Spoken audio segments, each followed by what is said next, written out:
This video is brought to you by AKSIAS. Good morning all of you. Welcome to AKSIAS. ఈరోజు August 24కి సంబంధించి ఈనాడు, సాక్షి మరియు the Hindu, Indian ఎక్స్ప్రెస్లో వచ్చిన ముఖ్యమైన current అఫైర్స్ని మీకు ఎక్స్ప్లెయిన్ చేయడం జరుగుతుంది. సో ఈ కరెంట్ అఫైర్స్ అనేవి మీకు యూపీఎస్సి సివిల్ సర్వీస్ ప్రిలిమ్స్ మరియు మెయిన్స్ ఎగ్జామినేషన్ పాయింట్ ఆఫ్ వ్యూలో, అదేవిధంగా రాష్ట్ర స్థాయి పబ్లిక్ సర్వీస్ కమిషన్ నిర్వహించే ఏపీపీఎస్సి మరియు టీఎస్పీఎస్సి గ్రూప్ 1, గ్రూప్ 2 ఎగ్జామ్స్కి, ఇతర కాంపిటేటివ్ ఎగ్జామ్స్ అయిన ఎస్ఎస్సి, సిజిఎల్ మరియు ఆర్ఆర్బికి సంబంధించి కరెంట్ అఫైర్స్లో ఇది మీకు చాలా ఉపయోగకరంగా ఉంటుంది. సో అందుకు అనుగుణంగానే మీకు ఈ కరెంట్ అఫైర్స్ రూపొందించడం జరిగింది. సో ఈ కరెంట్ అఫైర్స్ అనేవి మీకు ముఖ్యంగా ప్రతి ఎగ్జామ్లో మార్క్స్ను గెయిన్ చేసే విధంగానే ఉంటాయి. ఎందుకంటే ప్రతి ఒక్క కరెంట్ అఫైర్స్కి దాని యొక్క బ్యాక్గ్రౌండ్, అదేవిధంగా దానికి సంబంధించిన సబ్జెక్ట్ అంశాలతో లింక్ కలిపి ఈ కరెంట్ అఫైర్స్ని ఎక్స్ప్లెయిన్ చేయడం జరుగుతుంది. కాబట్టి సో మీకు అటు సబ్జెక్ట్ పాయింట్ ఆఫ్ వ్యూలో మరియు ఇటు ఈ కరెంట్ అఫైర్స్ పాయింట్ ఆఫ్ వ్యూలో మీకు ఎంతో హెల్ప్ఫుల్గా ఉంటుంది. కాబట్టి ఈ కరెంట్ అఫైర్స్ మీరు ఖచ్చితంగా నోట్ డౌన్ చేసుకొని పెట్టుకోవాలి. సో ఇక ఈరోజు మనము కరెంట్ అఫైర్స్లోకి వెళ్ళే ముందు, సో ఇంతకు ముందు ఇచ్చిన క్వశ్చన్స్కి ఒకసారి నేను ఆన్సర్స్ని ఎక్స్ప్లెయిన్ చేయడం జరుగుతుంది. సో ఈ క్వశ్చన్స్ అనేవి మీకు ప్రాక్టీస్ చేయడం వలన మీకు ఆ టాపిక్ అనేది క్లియర్గా మెమరీలో గుర్తుండిపోయే అవకాశం ఉంటుంది. కాబట్టి సో మీకు డైలీ కొన్ని క్వశ్చన్స్ ఇవ్వడం జరుగుతుంది. సో ఆ క్వశ్చన్స్ మీరు ఖచ్చితంగా ప్రాక్టీస్ చేయండి. సో ఈరోజు ఫస్ట్ క్వశ్చన్ ఒక్కసారి కనుక గమనిస్తే, ఈ క్రింది వాటిలో ఏ ఏ నివేదికలను అంతర్జాతీయ ద్రవ్యనిధి సంస్థ విడుదల చేస్తుంది అనే ఇక్కడ 5 రిపోర్ట్స్ నేమ్స్ ఇవ్వడం జరిగింది. సో అందులో సరైన వాటిని గుర్తించండి అని కింద ఏబిసిడి ఆప్షన్స్ ఇవ్వడం జరిగింది. అయితే ఈ రిపోర్ట్స్ కనుక ఒకసారి మనం గమనిస్తే మనకు జనరల్గా ప్రతి ఎగ్జామ్స్లో అడిగే అవకాశం ఉంటుంది.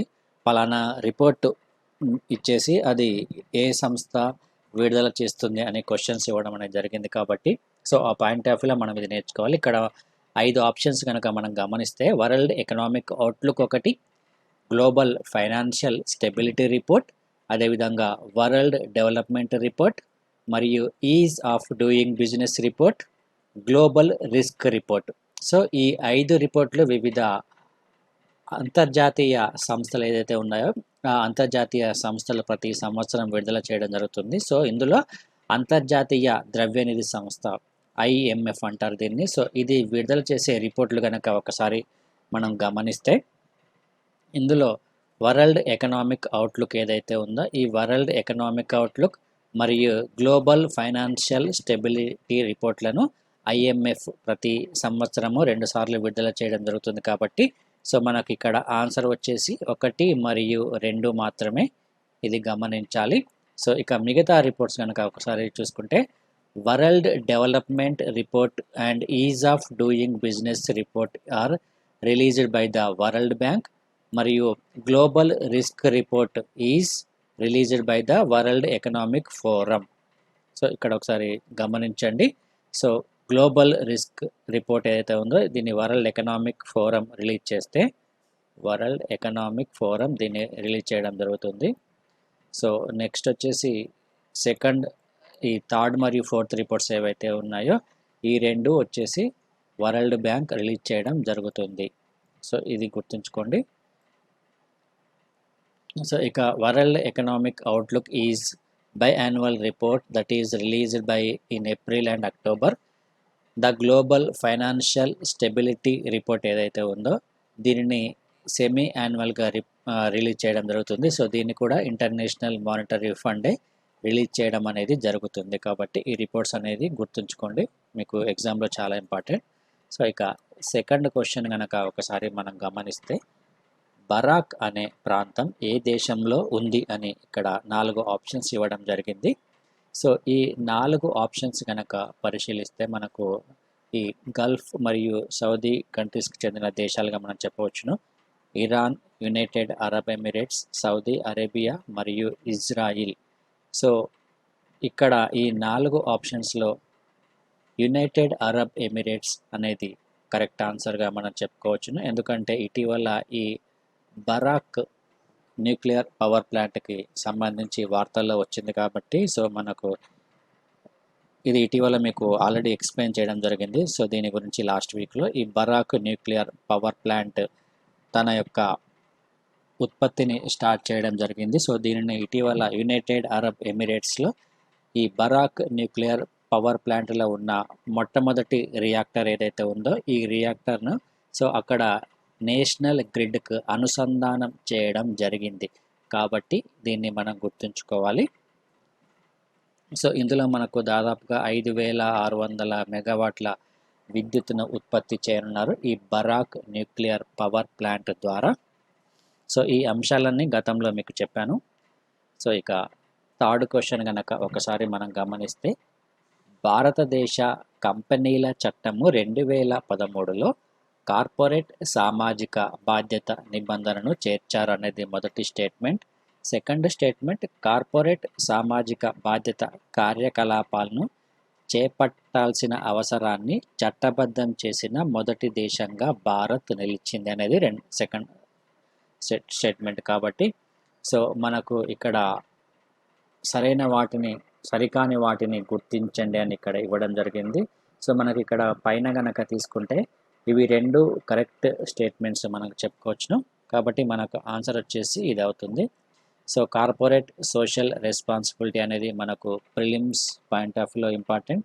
అదేవిధంగా మెయిన్స్ ఎగ్జామినేషన్ పాయింట్ ఆఫ్ వ్యూలో గవర్నెన్స్లో భాగంగా ఈ కార్పొరేట్ సోషల్ రెస్పాన్సిబిలిటీ అనే టాపిక్ ఉంది. అటు యూపీఎస్సీలో మరియు ఏపీపీఎస్సీ టీఎస్పీఎస్సీ గ్రూప్ 1 మెయిన్స్లో కూడా ఈ టాపిక్ అనేది ఉంది, కార్పొరేట్ సోషల్ రెస్పాన్సిబిలిటీ అనే టాపిక్. సో కాబట్టి మనకు మెయిన్స్ ఎగ్జామినేషన్ పాయింట్ ఆఫ్ వ్యూలో కూడా ఈ టాపిక్ అనేది చాలా చాలా ఇంపార్టెంట్. ఇక నెక్స్ట్ క్వశ్చన్ కనుక ఒకసారి మనం తీసుకుంటే ఈ క్రింది వాటిలో ఏ మంత్రిత్వ శాఖ స్వచ్ఛ సర్వేక్షణను నియమిస్తుంది లేదా ఏర్పాటు చేస్తుంది అని మనం క్వశ్చన్ కనుక తీసుకుంటే ఇందులో మనకు కరెక్ట్ ఆన్సర్ వచ్చేసి పట్టణ అభివృద్ధి మంత్రిత్వ శాఖ అనేది మనకు కరెక్ట్ సమాధానంగా గుర్తుంచుకోవాలి. ఇటీవల ఈ స్వచ్ఛ సర్వేక్షణకి సంబంధించి 6వ విడత నివేదికను కూడా విడుదల చేయడం జరిగింది. సో అందులో ఇండోర్ మొదటి స్థానంలో ఉంది. సో దానికి సంబంధించి ఆ రిపోర్టును కూడా ఒకసారి మీరు చూసుకోవాలి. ఇక నెక్స్ట్ క్వశ్చన్ కనుక ఒకసారి చూసుకుంటే ఇటీవల నేషనల్ రిక్రూట్మెంట్ ఏజెన్సీని ఏర్పాటు చేయాలనే ప్రతిపాదనకు కేంద్ర మంత్రివర్గం ఆమోదం తెలిపింది. అయితే ఏ చట్టం కింద ఈ నేషనల్ రిక్రూట్మెంట్ ఏజెన్సీ అనేది నమోదు చేయబడుతుంది? సో జనరల్గా మనం నేషనల్ రిక్రూట్మెంట్ ఏజెన్సీ గురించి చదువుకుంటాం కానీ సో దీనిని ఏ చట్టం కింద ఏర్పాటు చేస్తున్నారు అనేది గమనించము. కాబట్టి ఈ క్వశ్చన్ అది చాలా ఇంపార్టెంట్. సో మనకి ఇక్కడ సొసైటీల నమోదు చట్టము 1860 ఏదైతే ఉందో ఆ చట్టం ప్రకారము ఈ నేషనల్ రిక్రూట్మెంట్ ఏజెన్సీని ఏర్పాటు చేయడం అనేది జరుగుతుంది. కాబట్టి దీన్ని మీరు ఖచ్చితంగా గుర్తుంచుకోవాలి. సో ఇక నెక్స్ట్ క్వశ్చన్ కనుక ఒకసారి మనం గమనిస్తే digital quality of life index 2020కి సంబంధించి ఈ క్రింది వాక్యాలను పరిగణించండి అని మనకు 2 స్టేట్మెంట్స్ ఇవ్వడం జరిగింది. సో అందులో ఫస్ట్ అండ్ సెకండ్ స్టేట్మెంట్ కనుక మనం గమనిస్తే ఇంటర్నెట్ నాణ్యత విషయంలో భారతదేశం ప్రపంచంలోనే అత్యుత్తమ స్థానంలో ఉంది అనేది మొదటి స్టేట్మెంట్. సో ఇది కరెక్టా రాంగా అనేది మనకు ఈ ఇండెక్స్ 2020 ఇటీవల విడుదల చేయడం జరిగింది. సో అది చదివితే మనకు తెలుస్తుంది. సో దీనిని వరల్డ్ ఎకనామిక్ ఫోరం విడుదల చేస్తుంది. సో దీనికి మనకు సమాధానం ఒకసారి చూద్దాం.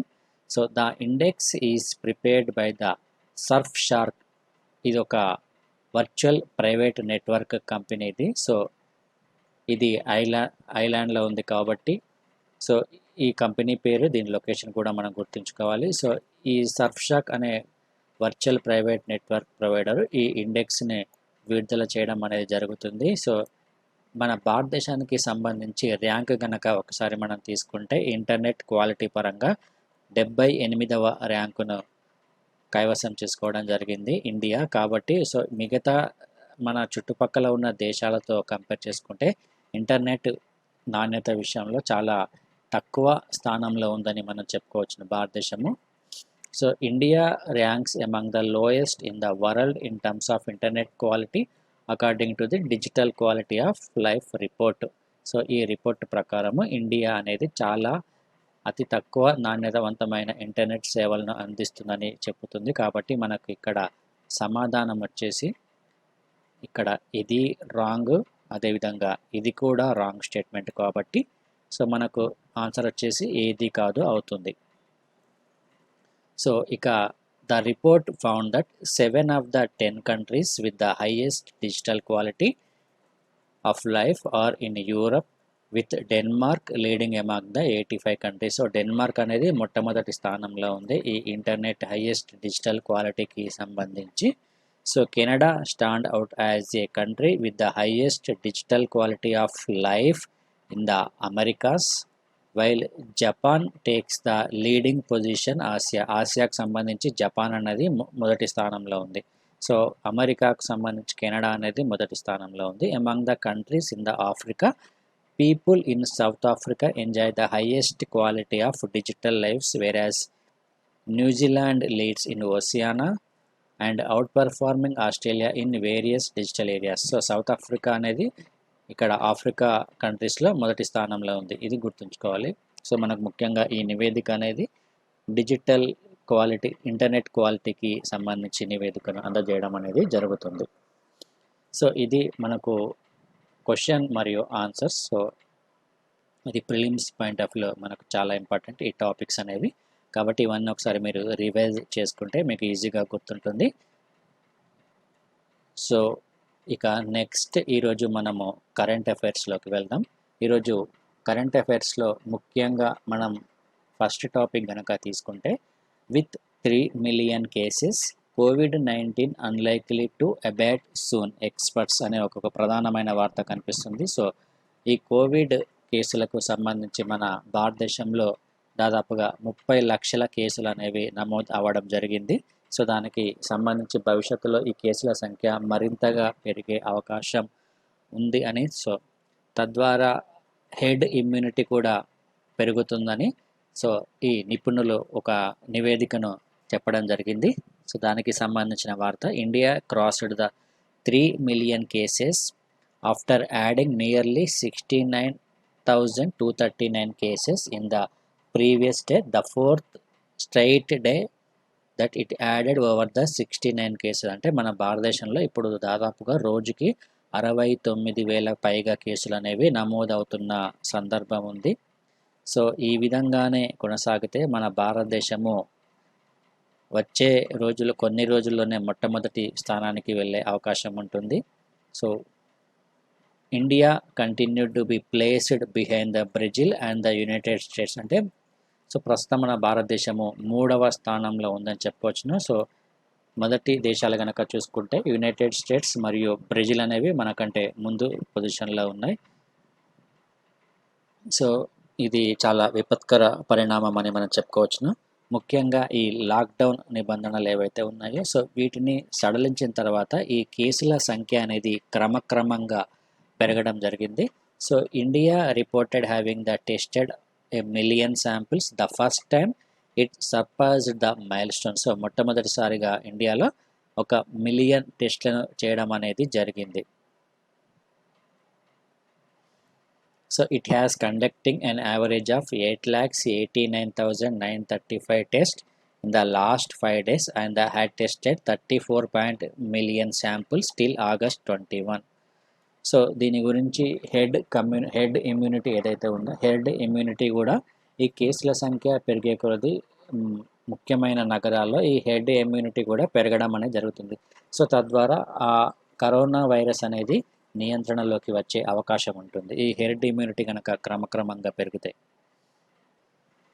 సో ఈ విధంగా కేసుల సంఖ్య పెరుగుతున్న కొద్దీ సో మనము గమనించాల్సిన విషయం ఏమంటే దేశంలో ఈ కేసుల సంఖ్య క్రమక్రమంగా పెరుగుతున్నప్పటికీ కోలుకున్న వారి సంఖ్య అనేది కూడా పెరగడం అనేది ఆశించదగ్గ పరిణామము. సో దేశంలో కరోనా రికవరీ రేట్ వచ్చేసి దాదాపుగా 75% పెరిగినట్లు కేంద్ర ఆరోగ్య శాఖ వెల్లడించడం అనేది జరిగింది. సో దీనికి సంబంధించి మనకు ఇక్కడ తెలుగులో కూడా సేమ్ న్యూస్ ఇక్కడ ఇవ్వడం జరిగింది కేసుల సంఖ్యకు సంబంధించి. సో అదేవిధంగా ఈ కోవిడ్-19 నియంత్రణకు అత్యంత కీలకమైన వ్యాక్సిన్ తయారీ గురించి కూడా ఒక ప్రకటన చేయడం జరిగింది. సో ప్రస్తుతం ఈ కోవిడ్-19 వ్యాక్సిన్ను 2020 చివరి నాటికి సిద్ధం చేయనున్నట్లు కేంద్ర మంత్రి హర్షవర్ధన్ తెలపడం జరిగింది. సో కోవిడ్-19 వ్యాక్సిన్లలో ఒకటి క్లినికల్ ట్రయల్స్లో 3వ దశలో ఉంది. సో ఇది ఈ సంవత్సరం చివరి నాటికి అందుబాటులోకి వచ్చే అవకాశం అనేది ఉంది.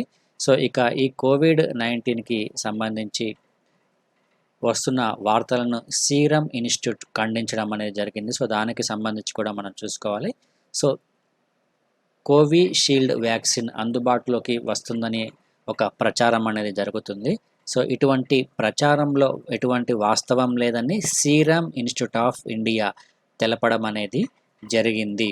సో సీరం సంస్థకు చెందిన కోవిషీల్డ్ వ్యాక్సిన్ సో మరొక 73 రోజుల్లో మార్కెట్లోకి అందుబాటులోకి వస్తున్న వార్తలు కంప్లీట్గా అసత్యమని, సో అవి కేవలం ఇమాజినేషన్ అని ఈ సీరం ఇన్స్టిట్యూట్ ఒక ప్రకటన తెలియజేయడం జరిగింది. సో మనకి ఇక్కడ గుర్తుంచుకోవాల్సింది ఈ కోవిషీల్డ్ అనే వ్యాక్సిన్ తయారు చేసేది serum institute of India. So అదేవిధంగా మరొక వైపు ఆక్స్ఫర్డ్కు చెందిన వ్యాక్సిన్ ఏదైతే ఉందో సో దానికి సంబంధించి ప్రస్తుతము 3వ దశ పరీక్షలు అనేవి జరుగుతున్నాయి. సో ఈ వ్యాక్సిన్ కనుక సక్సెస్ అయితే సో దానిని మరింత రోగుల మీద ప్రయోగించే అవకాశం అనేది ఉంటుంది. సో ఇది దీనికి సంబంధించిన సమాచారము. సో ఆ ఇన్ఫర్మేషన్ అంతా మీకు ఇక్కడ న్యూస్లో ఇవ్వడం జరిగింది. సో మిస్టేకింగ్ ద స్ట్రాటజీ అని, సో లాక్డౌన్కు సంబంధించి సో వ్యూహాత్మక తప్పిదం ఒకటి చేశారని, కేవలం లాక్డౌన్ మీదనే ఆధారపడి సో ఆ లాక్డౌన్ ఉన్న సమయంలో టెస్ట్లను మరింతగా పెంచాల్సి ఉండేదని సో ఇక్కడ ఒక న్యూస్ కూడా ఇవ్వడం జరిగింది. సో ప్రస్తుతం మన భారతదేశంలో మహారాష్ట్ర, తమిళనాడు, ఆంధ్రప్రదేశ్ రాష్ట్రాల్లో ఎక్కువ మొత్తంలో ఈ కరోనా కేసులు అనేవి వెలువడుతున్నాయని ఈ న్యూస్ అనేది మనకు తెలుపుతుంది. సో ఇది మనకు ఓవరాల్గా గుర్తుంచుకోండి. సో ఇందులో మనకు ఎగ్జామ్ పాయింట్ ఆఫ్ లో గుర్తుంచుకోవాల్సింది హెడ్ ఇమ్యూనిటీకి సంబంధించిన సమాచారం గుర్తుంచుకోవాలి. అదేవిధంగా ఈ కేసుల సంఖ్యకు సంబంధించి సో టాప్ 3లో ఉన్న స్టేట్స్ గురించి కూడా మనం ఒకసారి గుర్తుంచుకోవాలి. సో ఇక నెక్స్ట్ టాపిక్ గనక మనం ఇక్కడ తీసుకుంటే ఏజీ డిక్లైన్స్ ప్లీ అగైనెస్ట్ స్వర అని మనకి ఇక్కడ ప్రధానంగా కనిపిస్తుంది. So petitioner says she differs with Venugopal, seeks consent of solicitor general. So ఇక్కడ మనకు ప్రధానమైన వార్త వచ్చేసి ఇటీవల స్వర భాస్కర్ సంబంధించిన కేసు అనేది ప్రస్తుతం కొనసాగుతుంది. సో ఇది కూడా కంటెంప్ట్ ఆఫ్ కోర్టుకు సంబంధించిన కేసుగా మనం చెప్పుకోవచ్చును. సో ఈ కేసుకు సంబంధించి ఒకసారి మనం నేపథ్యాన్ని కనుక ఒకసారి మనం చూసుకుంటే ఈ స్వర భాస్కర్ ఎవరైతే ఉన్నారో సో ఈమె ఈ అయోధ్య తీర్పుకు సంబంధించి కొన్ని వివాదాస్పదమైన వ్యాఖ్యలు చేయడం జరిగింది. సో గతంలో సుప్రీంకోర్టు ఈ అయోధ్య తీర్పుకు సంబంధించి తీర్పును వెలువరించింది. సో ఆ తర్వాత ఈ తీర్పులో ఉన్న పలు అంశాలను ప్రస్తావిస్తూ అదేవిధంగా ఈ బాబ్రీ మసీద్ కూల్చివేతకు సంబంధించి కూడా వచ్చిన తీర్పులో భాగంగా ఈమె కొన్ని వివాదాస్పదమైన వ్యాఖ్యలు చేయడం అనేది జరిగింది. సో దానిని కంటెంప్ట్ ఆఫ్ కోర్టుగా పరిగణిస్తూ సో ఈమెపై ఒక పిటిషన్ను వేయడం అనేది జరిగింది తమిళనాడుకు చెందిన వ్యక్తి. సో ప్రస్తుతం దానికి సంబంధించి ఈ కేసు అనేది కొనసాగుతుంది. అయితే ప్రస్తుతం ఈ అటార్నీ జనరల్ ఎవరైతే ఉన్నారో కేకే వేణుగోపాల్, సో ఈ కేకే వేణుగోపాల్ దీనికి సంబంధించి ఇది కంటెంప్ట్ ఆఫ్ కోర్టు కిందకి రాదని, సో ఈ కేసును తీసుకోవాల్సిన అవసరం లేదని ఒక కీలకమైన వ్యాఖ్యలు చేయడం జరిగింది. సో దానికి సంబంధించి ఇక్కడ మీకు ఎక్స్ప్లెయిన్ చేస్తాను. So attorney general KK Venugopal has refused to consent to plea to initiate the criminal contempt action against the actor Swara Bhaskar for స్కాండలైజింగ్ అనేది చాలా ఇంపార్టెంట్. స్కాండలైజింగ్ అనేది ఇది గుర్తుంచుకోండి. The supreme court saying her comment regarding the Rama Janmabhoomi title dispute verdict appears to be factual one and her perception. So ఇది కేవలం ఆమె వ్యక్తిగతంగా ఉన్న భావన అని ఇక్కడ అటార్నీ జనరల్ కేకే వేణుగోపాల్ చెప్పడం జరుగుతుంది. సో ఇక మనకి ఎగ్జామినేషన్ పాయింట్ ఆఫ్లో వచ్చేసి ఈ కంటెంప్ట్ ఆఫ్ కోర్టుకి సంబంధించి ఇది సివిల్ కంటెంప్ట్ కోర్టు కిందకి వస్తుంది. సో సివిల్ కాదు, క్రిమినల్ కంటెంప్ట్ కిందకి వస్తుంది. అయితే ఇక్కడ మనం గుర్తుంచుకోవాల్సింది ఇక్కడ, so the prior consent of the attorney general is required for the supreme court to initiate the criminal contempt action in case. So ఈ క్రిమినల్ కంటెంప్ట్ కేసుకి సంబంధించి ఈ అటార్నీ జనరల్ యొక్క కన్సెంట్ తీసుకోవాల్సిన అవసరం ఉందని మనకు ఈ కంటెంప్ట్ ఆఫ్ కోర్ట్ చట్టం ఏదైతే ఉందో ఈ చట్టంలో నిర్దేశించడం జరిగింది. సో ఇక్కడ ఈ చట్టానికి సంబంధించి మీకు ఇక్కడ ఈ ఒక సెక్షన్ కూడా మీకు కూడా ఇవ్వడం జరిగింది. Under section 15 of the contempt of the courts act 1971. So the consent of either the Attorney General or the Solicitor General is necessary to initiate contempt proceeding against a person అని మనకి ఇక్కడ క్లియర్గా ఇక్కడ ఈ చట్టంలో పేర్కొనడం అనేది జరిగింది. కాబట్టి ముందుగా వీరి యొక్క అనుమతి అనేది ఖచ్చితంగా ఉండాలి. అది ఎందులో క్రిమినల్ కంటెంప్ట్కి సంబంధించిన వివాదాలలో. సో ఈ పాయింట్ ఎగ్జామినేషన్ పాయింట్ ఆఫ్లో గుర్తుంచుకోండి. సో ఇక్కడ 1971 దీన్ని ఒకసారి గుర్తుంచుకోండి. కంటెంప్ట్ ఆఫ్ కోర్ట్ చట్టము 1971 ప్రకారం.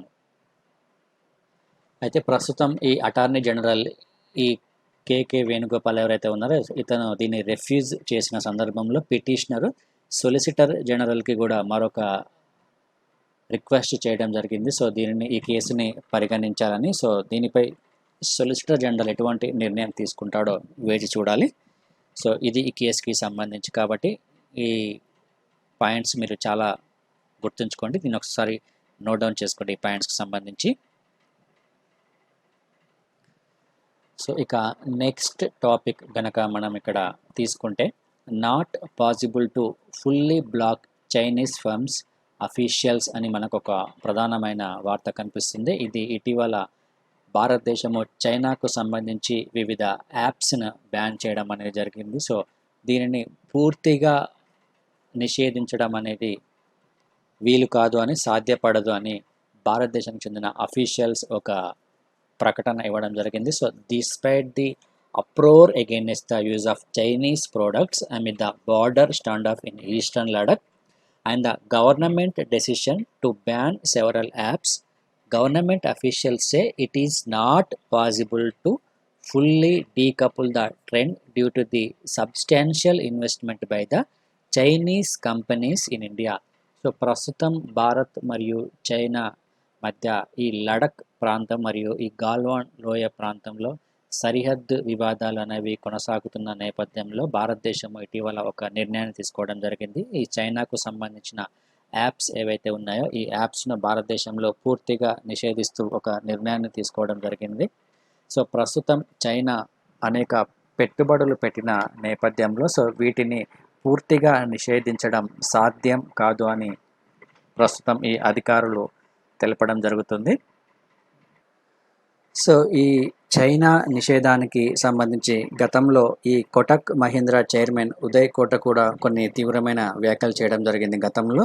సో ప్రస్తుతం ఈ ఉత్పత్తులు ఏవైతే ఉన్నాయో ఈ ఉత్పత్తుల ధరలను తగ్గించి మన భారతదేశం మార్కెట్ను చైనా కంపెనీలు వశపరుచుకుంటున్నాయని, సో ఈ చైనా కంపెనీలు పెట్టే ధర ఏదైతే ఉందో ఆ ధరలో మన లోకల్గా ఉన్న మ్యానుఫ్యాక్చర్లు అటువంటి ప్రోడక్ట్లను ఇవ్వలేకపోతున్నారని కోటక్ మహీంద్రా ఒక వ్యాఖ్యానం చేయడం అనేది జరిగింది. అంటే మన లోకల్గా అంటే మన ఇండియాలో తయారు చేసే ప్రోడక్ట్స్ ఏవైతే ఉన్నాయో ఆ ప్రోడక్ట్స్ అనేవి ఈ చైనా నుంచి వచ్చే దిగుమతుల ధరలతో కంపేర్ చేసుకుంటే చాలా ఎక్కువగా ఉన్నాయని, సో తద్వారా ఎక్కువగా ఈ చైనా వస్తువుల వైపు మొగ్గు చూపుతున్న నేపథ్యం ఉంది. సో మన భారతదేశంలో కూడా సేమ్ అటువంటి ప్రైస్కే ఈ ఉత్పత్తులను తయారు చేయాలని ఇతని యొక్క ప్రధానమైన ఉద్దేశంగా చెప్పడం అనేది జరిగింది. సో ఇటువంటి తరుణంలో ఈ చైనా వస్తువులను పూర్తిగా బ్యాన్ చేయడం అనేది కుదరదు.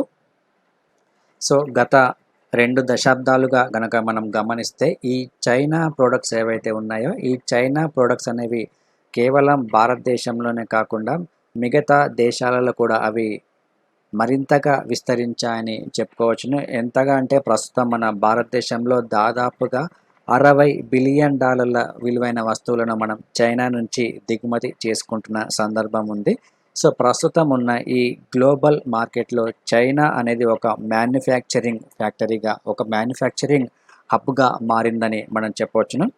సో ఈ చైనా ఇటువంటి వస్తువులను ఆయా దేశాలలో క్రమక్రమంగా విస్తరించి, సో అక్కడ ఉన్న లోకల్ మ్యానుఫ్యాక్చర్స్ ఎవరైతే ఉన్నారో, సో ఆ లోకల్ మ్యానుఫ్యాక్చర్స్ దివాలా తీసే విధంగా ప్రస్తుతం పరిస్థితుల్లో ఉన్నాయని ఇక్కడ చెప్పడం జరిగింది. సో అదేవిధంగా మనం ఇక్కడ కొన్ని కంపెనీల పేర్లు గమనిస్తే ఇక్కడ ఎగ్జాంపుల్ ఇవ్వడం జరిగింది. సో మన భారతదేశంలో ఉన్న వివిధ కంపెనీలకు సంబంధించి ఫర్ ఎగ్జాంపుల్ గ్జీ ఇండియా స్టీల్స్ లిమిటెడ్ ఏదైతే ఉందో, ఈ గ్జీల్ ఇండియా స్టీల్స్ లిమిటెడ్, సో ఇది ఒక అతిపెద్ద జాయింట్ వెంచర్ సంస్థగా భారత్ మరియు చైనాల మధ్య కొనసాగుతుంది. సో ఇది దాదాపుగా ఐరన్ ఓర్ ఫెర్టిలైజేషన్ ఫెసిలిటీని సో కర్ణాటక రాష్ట్రంలోని కొప్పల్ డిస్టిక్లో ఏర్పాటు చేయడం అనేది జరిగింది. సో ఇది ఒక అతిపెద్ద జాయింట్ వెంచర్గా మనం చెప్పుకోవచ్చును. సో ఇది అనేక పెట్టుబడులు పెట్టింది. దాదాపుగా 250 కోట్ల పెట్టుబడులను ఈ కర్ణాటకలోని ఈ కొప్పల్ డిస్టిక్లో పెట్టుబడులు పెట్టడం అనేది జరిగింది. సో అదేవిధంగా 5G టెక్నాలజీకి సంబంధించి హుయై అనే కంపెనీ ఉంది. సో ఇటీవల ఈ హుయై అనే కంపెనీ కూడా తరచుగా వార్తల్లో వచ్చింది. సో దీనిని ఇటీవల అమెరికాలో నిషేధించడం జరిగింది. సో ప్రస్తుతం గతంలో ఈ 5G టెక్నాలజీకి సంబంధించి భారత ప్రభుత్వం కూడా ఒక నిర్ణయం తీసుకుంది. భారతదేశంలో ఈ కంపెనీ ద్వారా ఈ 5G టెక్నాలజీని ప్రవేశపెట్టాలని గతంలో నిర్ణయం తీసుకోవడం జరిగింది. సో ఇది కూడా భారత్లో అనేక పెట్టుబడులు పెట్టడం జరిగింది. సో ఇక మరికొన్ని అంశాలు కనుక తీసుకుంటే 200 మెగావాట్స్ ఫోటో వోల్టాయిక్ మ్యానుఫ్యాక్చరింగ్ యూనిట్ని ఇటీవల ఆంధ్రప్రదేశ్ రాష్ట్రంలో కూడా ఏర్పాటు చేయడం జరిగింది. సో దీని యొక్క విలువ వచ్చేసి దాదాపుగా $46 మిలియన్ ఉందని మనం చెప్పుకోవచ్చును.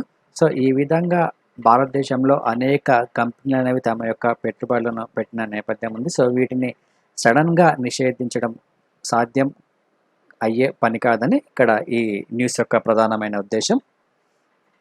సో ఇక్కడ మనం గమనించాల్సింది ఈ చైనా వస్తువులపై నిషేధం అనేది జస్ట్ ఇటీవల ఈ సరిహద్దు వివాదాలు వచ్చిన నేపథ్యంలోనే పెరిగింది. అంతకుముందు ఈ చైనా వస్తువులపై నిషేధం అనే మాట అనేది మన భారతదేశంలో లేదు. కాకపోతే ఇక్కడ మనం వాస్తవాలని గ్రహించాల్సిన అవసరం అనేది ఉంది. ఇక్కడ చైనా ఉత్పత్తులకు సంబంధించి సో మన భారతదేశంలో ఉన్న మ్యానుఫ్యాక్చరింగ్ కంపెనీస్ ఏవైతే ఉన్నాయో, చాలా మ్యానుఫ్యాక్చరింగ్ కంపెనీస్ ఈ చైనా ముడి పదార్థాలపై ఆధారపడి ఉన్నాయి. ముఖ్యంగా మన ఫార్మా రంగాన్ని కనుక తీసుకుంటే ఎక్కువగా ఈ ఫార్మా రంగానికి కావాల్సిన ముడి పదార్థాలను ఎక్కువగా మనం చైనా నుంచి దిగుమతి చేసుకోవడం అనేది జరుగుతుంది. సో దాదాపుగా 60 నుంచి 70% పైగా ఈ ఫార్మా రంగానికి కావాల్సిన ముడి పదార్థాలను మనం దిగుమతి చేసుకుంటాం. సో గతంలో కూడా మనకు ఇటీవల న్యూస్ రావడం జరిగింది ఈ ఫార్మా రంగానికి సంబంధించి ఏర్పడిన సంక్షోభము. సో ఎందుకంటే ఇటీవల లాక్డౌన్ సమయంలో ఇరు దేశాల మధ్య రాకపోకలు అనేవి స్తంభించిపోయినాయి. సో అప్పుడు ఈ ఫార్మా రంగం అనేది కొంత కుదేలైందని మనం చెప్పుకోవచ్చును. సో అంటే అంతగా డిపెండ్ అయిందని మనం గమనించాల్సిన అవసరం ఉంది ఇక్కడ సో చైనా మీద. సో దీనిని ఇప్పటికిప్పుడే ఏ విధంగా నిషేధిస్తాం అనేది కూడా మనం పరిగణించాలి. సో దీనిని ఈ చైనా నుంచి వచ్చే వస్తువులను నిషేధించాలంటే మన దగ్గర ఒకే ఒక మార్గం ఉంది. సో భారతదేశ ప్రభుత్వము అనేక చర్యలను తీసుకొని మన భారతదేశంలోనే మ్యానుఫ్యాక్చరింగ్ కంపెనీలకు అనేక రాయితీలను మరియు సబ్సిడీలను కల్పిస్తూ అదేవిధంగా నైపుణ్యాలను కూడా కల్పించే విధంగా వారికి ఒక అవగాహనను సదస్సులను ఏర్పాటు చేసి సో వారిలో అత్యంత ప్రామాణికమైన వస్తువులను తయారు చేసే విధంగా సో నైపుణ్యాలను పెంచిన సందర్భంలో సో అటువంటి ఉత్పత్తులను మన భారతదేశంలో తయారు చేసే అవకాశం ఉంటుంది. కాబట్టి సో దీని మీద ప్రభుత్వం మరింతగా దృష్టిని కేంద్రీకరించాల్సిన అవసరం అనేది ఉంది. సో ఇక మనకి ఇక్కడ నెక్స్ట్ టాపిక్ గనక తీసుకుంటే తక్కువ నాణ్యత ఉండే వస్తువుల దిగుమతికి చెక్ అని మనకు ఒక ప్రధానమైన వార్త కనిపిస్తుంది. స్వేచ్ఛా వాణిజ్య ఒప్పందము ఫ్రీ ట్రేడ్ అగ్రిమెంట్ అంటారు. సో ఈ స్వేచ్ఛా వాణిజ్య ఒప్పందం కింద వివిధ దేశాల నుంచి దిగుమతి అవుతున్న వస్తువులపై ఉత్పత్తులు ఏవైతే ఉన్నాయో ఆ ఉత్పత్తులకు సంబంధించి ప్రిఫరెన్షియల్ పద్ధతిలో కస్టమ్స్ సుంకాల రేట్లను నిర్ణయించుకోవడానికి వీలు కల్పించే రూల్స్ ఆఫ్ ఆరిజిన్ నిబంధనలను ప్రభుత్వం ఇటీవల ప్రకటించడం జరిగింది. సో ఈ రూల్స్ ద్వారా తక్కువ నాణ్యత ఉండే వస్తువులు ఏవైతే ఉన్నాయో ఆ వస్తువులను థర్డ్ పార్టీ ద్వారా వస్తువుల డంపింగ్కు అడ్డుకట్ట వేసేందుకు ఈ నిబంధనలు ప్రకటించడం అనేది జరిగింది. సో కేవలం క్వాలిటీ ఉన్న వస్తువులనే దిగుమతి చేసుకోవాలని ఈ నిబంధనలు చెప్పడం అనేది జరిగింది. సో ఈ నిబంధనలు ఈ సెప్టెంబర్ 21, 2020 నుంచి అమల్లోకి రానున్నాయి. సో ఇవి భారత్లో దిగుమతి అవుతున్న వస్తువులపై వర్తించడం అనేది జరుగుతుంది. సో ఇది గుర్తుంచుకోవాలి. స్వేచ్ఛా వాణిజ్య ఒప్పందం కింద రూల్ ఆఫ్ ఆరిజిన్ నిబంధనల ప్రకారము అతి తక్కువ నాణ్యత ఉండే వస్తువులను దిగుమతి చేసుకోవడం ఆపివేయడం జరుగుతుంది. సో ఇక్కడ మరొక ముఖ్యమైన అంశం మనం ప్రిలిమ్స్ పాయింట్ ఆఫ్ వ్యూలో గుర్తుంచుకోవాల్సింది ఈ రూల్స్ ఆఫ్ ఆరిజిన్ అనే కీవర్డ్ అనేది చాలా చాలా ఇంపార్టెంట్. సో దీనిని ఇటీవల భారత ప్రభుత్వం తీసుకురావడం జరిగింది. సో భారత ప్రభుత్వం ఇటీవల ఈ దిగుమతి చేసుకునే వస్తువులపై ఆ వస్తువులు ఏదైతే ఉన్నాయో ఆ వస్తువులపై ముఖ్యంగా ఏ దేశం నుంచి దిగుమతి అవుతున్నాయి, సో అవి ఎక్కడ మ్యానుఫ్యాక్చరింగ్ అయ్యాది, సో ఆ దేశం యొక్క పేరును ఖచ్చితంగా ఆ వస్తువుపై ముద్రించాలని ఈ రూల్స్ ఆఫ్ ఆరిజిన్ను ప్రవేశపెట్టడం జరిగింది. సో గతంలో కూడా ఇది ప్రముఖంగా వార్తల్లో వచ్చింది. సో ఈ ఆర్ఈసిపి కంట్రీస్ ఏవైతే ఉన్నాయో ఈ ఆర్ఈసిపి కంట్రీస్ దాదాపుగా 13 దేశాలు, అంటే ఆస్ట్రేలియా, జపాన్, న్యూజిలాండ్, సో ఇటువంటి దేశాలు ఈ క్రైటీరియాను విమర్శించడం అనేది జరిగింది. సో ఎందుకంటే మన భారతదేశము స్ట్రిక్ట్గా ఇక్కడ నిబంధనలు అమలు చేస్తున్నాయి కాబట్టి సో వీటిని మన దేశంలోకి దిగుమతి చేసుకోవడం ఆయా దేశాలకు చాలా కష్టంగా మారిందని గతంలో ఈ దేశాలు సో విమర్శలు కూడా చేయడం అనేది జరిగింది. సో ఈ పాయింట్ అనేది మనకు చాలా గుర్తుంచుకోవాలి, రూల్స్ ఆఫ్ ఆరిజిన్ అనేది. సో ఇక నెక్స్ట్ టాపిక్ కనుక మనం ఇక్కడ గమనిస్తే రహదారులపై ప్రధానంగా దృష్టి అని మనకి ఇక్కడ ఒక వార్త కనిపిస్తుంది. సో ఇది ఇటీవల రహదారులకు సంబంధించి నితిన్ గడ్కరీ కేంద్ర మంత్రి కీలకమైన ప్రకటన చేయడం జరిగింది. సో రహదారుల నిర్మాణం వంటి కీలకమైన మౌలిక సదుపాయాలు ఏవైతే ఉన్నాయో ఇటువంటి మౌలిక సదుపాయాల కల్పనపై ఇక మీద కేంద్ర ప్రభుత్వం ప్రధానంగా దృష్టి పెడుతుందని, సో దాదాపుగా 22 ఎక్స్ప్రెస్ వేలతో పాటుగా అసంఖ్యాకంగా ఉన్న వ్యూహాత్మక టన్నెల్స్, వంతెలు నిర్మిస్తున్న నేపథ్యంలో సో రాబోయే 2 సంవత్సరాల్లో అమెరికా, బ్రిటన్, ఆస్ట్రేలియా వంటి దేశాలు ఏవైతే ఉన్నాయో ఆ దేశాల సరసన భారత్ కూడా నిలిచిపోయే అవకాశం ఉందని ఇతను ఒక కీలకమైన ప్రకటన చేయడం జరిగింది. సో ఇక్కడ మనం గుర్తుంచుకోవాల్సింది దాదాపుగా 22 ఎక్స్ప్రెస్ వేల నిర్మాణం అనేది ప్రస్తుతం కొనసాగుతుంది. సో అదేవిధంగా దీనికి సంబంధించి దాదాపుగా 3.10 లక్షల కోట్లను కూడా కేటాయించడం జరిగింది. సో మధ్యప్రదేశ్లో ఉన్న చంబల్ ఎక్స్ప్రెస్ వే నిర్మాణానికి సంబంధించి దాదాపుగా 8,000 కోట్లను కేటాయించడం జరిగింది. సో రాష్ట్ర ప్రభుత్వ భాగస్వామ్యంతో చేపడుతున్న ఇటువంటి ప్రాజెక్టులో ఇదే మొట్టమొదటి ప్రాజెక్ట్ అవుతుంది మహారాష్ట్రలో ఉన్న ఈ Chambal express way project. So దీన్ని గుర్తుంచుకోండి. ఇక మరొక ముఖ్యమైన అంశం వచ్చేసి జోజిలా టన్నెల్ పనుల ప్రారంభానికి సంబంధించి కూడా మరొక న్యూస్ ఇవ్వడం జరిగింది. సో ఇది జమ్మూ కాశ్మీర్ రాష్ట్రంలో నిర్మిస్తున్న జమ్మూ కాశ్మీర్కి సంబంధించి గత కొంతకాలంగా పెండింగ్లో ఉన్న జీమోర్ టన్నెల్ ప్రాజెక్టుకు అనుమతులు మంజూరు చేయడం అనేది జరిగింది. సో ఈ ప్రాజెక్ట్ యొక్క అంచనా వ్యయం వచ్చేసి దాదాపుగా 2,379 కోట్లుగా ఉంటుంది. ఈ ప్రాజెక్ట్ సంబంధించి జోజిలా టన్నెల్ ప్రాజెక్ట్ ఇది. సో ఈ జోజిలా టన్నెల్కి సంబంధించి మీరు మ్యాపింగ్ పాయింట్ ఆఫ్ వ్యూ చూసుకోండి. ఈ జోజిలా టన్నెల్ ఏదైతే ఉందో ఇది దాదాపుగా 14.2 కిలోమీటర్లతో నిర్మించడం అనేది జరుగుతుంది. సో ఇది హిమాలయాల్లో ఉన్న సోన్మార్గ్ మరియు డ్రాస్ అనే పట్టణాలను కలిపే విధంగా ఈ జోజిలా టన్నెల్ పనులను కొనసాగిస్తున్నారు. సో ఇక్కడ ఇది మనకు చాలా ఇంపార్టెంట్ ఈ లొకేషన్ అనేది. సో ఇది కార్గిల్ జిల్లాలో ఉంటుంది ఈ జోజిలా టన్నెల్ అనేది.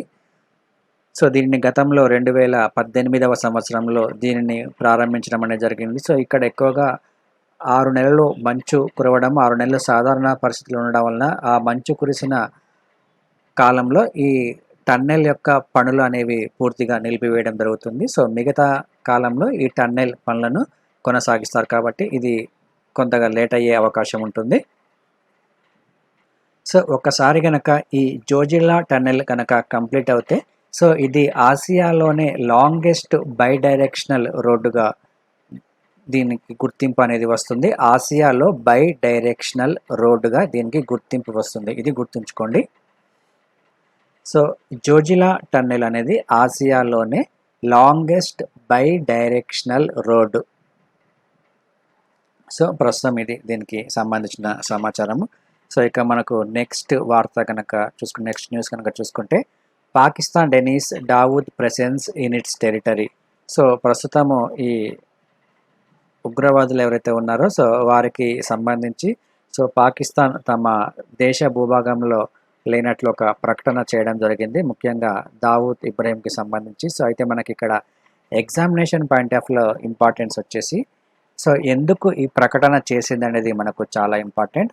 సో ఈ పాయింట్ ఆఫ్ వ్యూలో మనం చదువుకోవాలి. ఇక్కడ జస్ట్ మనకి ఇక్కడ దావూద్ ఇబ్రహీం ఇతని పేరు ఇతని గోప్యంగా ఉంచడం అనేది మనకు అక్కడ కాదు ఇంపార్టెంట్.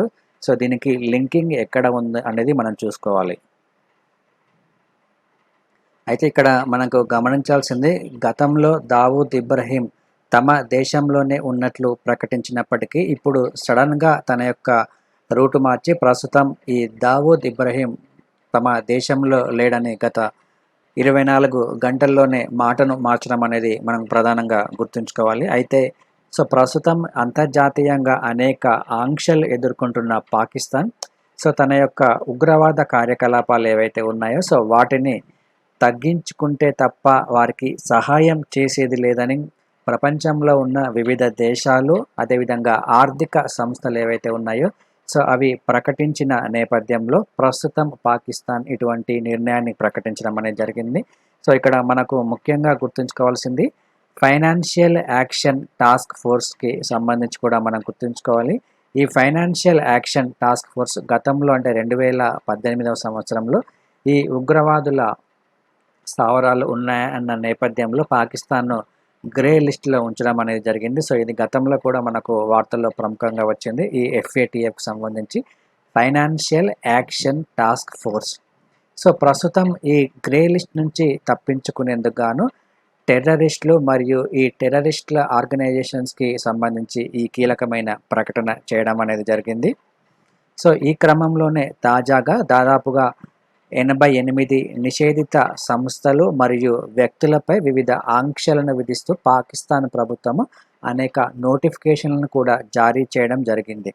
సో ఈ నోటిఫికేషన్లో భాగంగా దావూద్ ఇబ్రహీం కూడా ఈ నోటిఫికేషన్లో పేర్కొనడం జరిగింది. సో అంటే ఈ FATF నిబంధనల నుంచి తప్పించుకోవడానికి ఈ పాకిస్తాన్ ఇటువంటి నోటిఫికేషన్లను జారీ చేసిందని మనం గుర్తుంచుకోవాలి ఇక్కడ. సో మనకి ఇక్కడ గుర్తుంచుకోవాల్సింది ఎగ్జామినేషన్ పాయింట్ ఆఫ్ లో ఈ ఫైనాన్షియల్ యాక్షన్ టాస్క్ ఫోర్స్ గురించి, అదేవిధంగా ఈ గ్రే లిస్ట్కి సంబంధించి కూడా మనం గుర్తుంచుకోవాలి. ఇది గతంలో కూడా ఎగ్జామ్లో అడగడం జరిగింది ఈ FATFకి గురించి. సో ఒకసారి ఈ FATF నిబంధనల ప్రకారము దీన్ని గ్రే లిస్ట్లో కనుక ఒక దేశాన్ని కనుక ఉంచితే సో వివిధ దేశాల నుంచి అదేవిధంగా ఆర్థిక సంస్థల నుంచి రుణాలు ఇచ్చే అవకాశం అనేది దాదాపుగా ఉండదు అని ఇక్కడ గమనించాలి. సో ప్రస్తుతం ఈ పాకిస్తాన్ కూడా వివిధ దేశాల నుంచి రుణాలను స్వీకరించాలనే నేపథ్యంతో సో ఈ నోటిఫికేషన్ జారీ చేసింది, ఇది గుర్తుంచుకోవాలి మనం. సో ఇక మనము నెక్స్ట్ టాపిక్ కనుక చూసుకుంటే, ఇది హిందూ న్యూస్ పేపర్లో వచ్చిన ఎడిటోరియల్. ఇది చాలా ఇంపార్టెంట్. మనకు ఇటీవల సో శ్రీశైలంలో ఒక అగ్ని ప్రమాదం అనేది సంభవించింది. సో ఈ శ్రీశైలం విద్యుత్ ప్లాంట్లో సంభవించిన ఈ అగ్ని ప్రమాదం ఏదైతే ఉందో సో ఈ అగ్ని ప్రమాదము భవిష్యత్తులో మరిన్ని అగ్ని ప్రమాదాలు జరగకుండా తీసుకోవలసిన ప్రాముఖ్యతను గురించి మనకు చెప్తున్న ఈ ఆర్టికల్ ఇవ్వడం జరిగింది. సో ప్రస్తుతం తెలంగాణ రాష్ట్రానికి సంబంధించిన ఈ శ్రీశైలం పవర్ ప్లాంట్లో ఇటీవల భారీ అగ్ని ప్రమాదం అనేది సంభవించింది. తద్వారా ప్రాణ నష్టం కూడా సంభవించింది. సో ఈ శ్రీశైలం పవర్ ప్లాంట్ కనుక మనం చూసుకుంటే ఇది ఆంధ్రప్రదేశ్ మరియు తెలంగాణ సరిహద్దులో ఉన్న దాదాపుగా 900 మెగావాట్ల సామర్థ్యంతో పనిచేస్తున్న కృష్ణా నదిపై నిర్మించిన ఒక భూగర్భ పవర్ ప్లాంట్గా మనం చెప్పుకోవచ్చును. సో దాదాపుగా దీని యొక్క కెపాసిటీ వచ్చేసి 900 మెగావాట్లు. సో ఈ 900 మెగావాట్ల సామర్థ్యం ఉన్న ఈ అగ్ని ప్రమాదంలో ఇటీవల ఒక ప్లాంట్ అనేది పూర్తిగా కాలిపోవడం జరిగింది. సో ప్రస్తుతం భారతదేశంలో ఈ కరోనా వైరస్ మహమ్మారి అనేది ఒక పెద్ద సంక్షోభంగా చెప్పుకోవచ్చును. సో దాంతోపాటు ఇటీవలి కాలంలో మనకు గతంలో చూసుకుంటే విశాఖపట్నంలో గ్యాస్ లీకేజ్ సంఘటన, అదేవిధంగా వివిధ పరిశ్రమలకు సంబంధించి ఆంధ్రప్రదేశ్ రాష్ట్రంలో ఈ గ్యాస్ లీకేజీలకు సంబంధించి అగ్ని ప్రమాదాలు అనేవి కొనసాగాయి. సో ప్రస్తుతం ఈ శ్రీశైలం అగ్ని ప్రమాదం అనేది కూడా కొనసాగింది. సో ఇటువంటి అగ్ని ప్రమాదాలు తరచుగా కొనసాగుతున్న నేపథ్యంలో ప్రభుత్వాలు దీనిపై మరింత పటిష్టవంతమైన చర్యలు తీసుకొని దీనికి ఒక పక్కా విధి విధానాలను రూపొందించాలి. అదేవిధంగా సేఫ్టీ మెజర్స్ కూడా ప్రతి ఒక్క పరిశ్రమలో ఉండే విధంగా చర్యలు తీసుకోవాల్సిన అవసరం ఉంది అనేది ఈ ఘటన మనకు తెలుపుతుంది. సో ప్రస్తుతం ఈ అగ్ని ప్రమాదంపై తెలంగాణ ప్రభుత్వము సిఐడి విచారణను కూడా కొనసాగిస్తుంది. అయితే ఇక్కడ గమనించాల్సిన విషయం ఏమిటంటే ఇటువంటి పరిశ్రమలు మరియు ఇటువంటి విద్యుత్ ప్లాంట్లు భూగర్భ జలాలలో ఉన్న కేంద్రంలో సేఫ్టీ మెజర్స్ అనేవి ఖచ్చితంగా తీసుకోవాల్సిన అవసరం అనేది ఉంది. సో వాటి యొక్క పర్యవేక్షణ అది నిరంతరము వాటి యొక్క పర్యవేక్షణ అనేది చాలా ఖచ్చితంగా చూడాలి. ఎందుకంటే ఇటువంటి ప్రమాదాలు సంభవించినప్పుడు ఈజీగా ఎస్కేప్ అవ్వడానికి దానికి తగిన ప్రమాణాలు ఉన్నాయా లేదా అనేది నిరంతరం పర్యవేక్షించాల్సిన అవసరం అనేది ఉంది. ఎందుకంటే భవిష్యత్తులో ఇటువంటి జరగకుండా చూసుకోవాల్సిన బాధ్యత ప్రభుత్వాలపై ఉంది. సో ప్రస్తుతం ఈ జల విద్యుత్ ప్లాంట్లకు సంబంధించి సేఫ్టీ మెజర్స్ ఏవైతే ఉన్నాయో ఈ సేఫ్టీ మెజర్స్ని IEEE ప్రమాణాల ప్రకారము ఈ ప్రాజెక్టులు నిర్మించే సమయంలో ఈ ప్రమాణాలను ఖచ్చితంగా పాటించాలని IEEE స్టాండర్డ్స్ ఏవైతే ఉన్నాయో అవి చెప్పడం అనేది జరుగుతుంది. సో వాటి విధి విధానాల ప్రకారము ఇక్కడ ఈ జల విద్యుత్ మరియు భూగర్భ పవర్ ప్లాంట్లను నిర్మించాల్సిన అవసరం అనేది ఉంది. సో ఇక్కడ మరొక అంశాన్ని కూడా ఇక్కడ చెప్పడం జరిగింది ఈ డ్యామ్కి సంబంధించి. సో ఈ dam fire is primarily the state government's responsibility, but the center should take the opportunity to review safety in places such as Jharkhand, where extensive underground coalfield fires have affected remote communities. So ఈ డ్యామ్కి సంబంధించిన అగ్ని ప్రమాదం ఏదైతే ఉందో ఈ అగ్ని ప్రమాదం పూర్తిగా రాష్ట్ర ప్రభుత్వానిది అయినప్పటికీ కేంద్ర ప్రభుత్వం కూడా తన వంతు బాధ్యతగా సో ఇటువంటి ప్రమాదాలు జరిగే ప్రాంతాలలో సేఫ్టీ మెజర్స్ని ఖచ్చితంగా రూపొందించాలి అని ఈ ఎడిటోరియల్ యొక్క ప్రధానమైన ఉద్దేశంగా మనం చెప్పుకోవచ్చును. సో ఈ NCRB డేటా ప్రకారము భారతదేశంలో దాదాపుగా 12,748 ఈ అగ్ని ప్రమాదాల వల్ల గాయపడ్డారని ఈ నివేదిక మనకు తెలియజేస్తుంది. సో దీన్ని బట్టి మనం గమనించవచ్చు ఈ అగ్ని ప్రమాదాల ప్రభావం ఏ విధంగా ఉంటుంది అనేది. సో ఇటీవల ఈ విశాఖపట్నంలో జరిగిన గ్యాస్ లీక్ LG కంపెనీకి సంబంధించిన ఈ గ్యాస్ లీక్ ఉదంతం కూడా ఈ అగ్ని ప్రమాదానికి సంభవించిందిగా మనం పరిగణించవచ్చును. సో ఇక నెక్స్ట్ ఆర్టికల్ ఏదైతే ఉందో ఇది హిందూలో ప్రధానంగా ఎడిటోరియల్ పేపర్లో ఇవ్వడం జరిగింది. సో ఈ ఆర్టికల్కి సంబంధించి భారత్ మరియు నేపాల్ దేశాల మధ్య ద్వైపాక్షిక సంబంధాలలో భాగంగా ఈ ఆర్టికల్ని ఇవ్వడం జరిగింది. సో ఇటీవల భారత్ మరియు ఇండియా సంబంధాలకు సంబంధించి సో వివిధ వివాదాస్పదమైన అంశాలు కూడా ప్రముఖంగా వార్తల్లో వచ్చాయి. అయితే ఇటీవల ఆగస్టు 15 రోజు సో నేపాల్ ప్రైమ్ మినిస్టర్ ఎవరైతే ఉన్నారో KP శర్మ ఓలీ సో ఇతను భారత ప్రధానమంత్రికి ఈ స్వాతంత్ర దినోత్సవ శుభాకాంక్షలను తెలియజేయడం జరిగింది. సో అందులో భాగంగా భవిష్యత్తులో ఇరు దేశాల మధ్య ద్వైపాక్షిక సంబంధాలను మరింతగా పునరుద్ధరించుకోవాల్సిందిగా ఇరు దేశాల ప్రధానమంత్రులు ఇక్కడ నిర్ణయం తీసుకోవడం జరిగింది. సో అందులో భాగంగా ఈ ఆర్టికల్ అనేది మనకు చాలా చాలా ఇంపార్టెంట్. సో మనకు ముఖ్యంగా భారత్ మరియు ఈ నేపాల్ దేశానికి సంబంధించి చారిత్రకంగా ఇరు దేశాల మధ్య ఉన్న సంబంధాన్ని కనుక ఒకసారి మనం తీసుకుంటే, సో గత చారిత్రకంగా కొన్ని సంవత్సరాల నుంచి ఇరు దేశాల మధ్య సత్సంబంధాలు కొనసాగుతున్నాయని మనం చెప్పుకోవచ్చు. ఎందుకంటే భారత్ మరియు నేపాల్లో ఒక సరిహద్దును పంచుకుంటున్న మిత్ర దేశాలుగా మనం పరిగణించవచ్చును. సో నేపాల్ వచ్చేసి దాదాపుగా 1,47,000 స్క్వేర్ కిలోమీటర్ల వైశాల్యంతో ఉంటే, సో అక్కడ దాదాపుగా జనాభా వచ్చేసి 29 మిలియన్లుగా ఉన్నారని మనం చెప్పుకోవచ్చును.